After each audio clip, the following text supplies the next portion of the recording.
Hi అండి. ఇదిగోండి నిన్ననైతే frock కుట్టాను గదా! దానికైతే నేను ఈరోజు పీకో చేయడం కోసం అయితే ఇంటికి తీసుకొచ్చాను. అంటే నైట్ తీసుకొచ్చాను. ఇది మార్నింగ్ టైమ్‌లో చూపిస్తాను. ఇదిగోండి నెక్ అయితే ఇలా పెట్టేసాను. స్టార్ నెక్కే కానీ దీనికి కొంచెం ఇలా కర్వ్ అనేది తీసాను. మీకు క్లియర్‌గా కనిపించట్లేదు.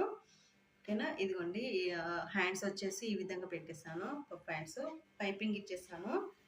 ఇదిగోండి పైపింగు అండ్ నెక్‌కి బ్యాక్, ఫ్రంట్ నెక్‌కి పైపింగ్ ఇచ్చేసాను. డోరీస్ పెట్టేసాను.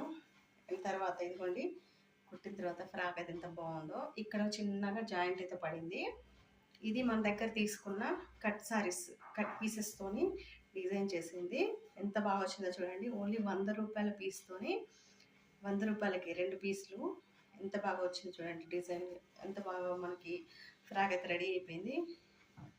ఓకేనా? ఇది ఇలా ఉందన్నమాట. ఫ్రాక్ అయితే డిజైన్ చేసిన తర్వాత ఎలా ఉంది అనేది తప్పకుండా కామెంట్స్లో అయితే చెప్పండి.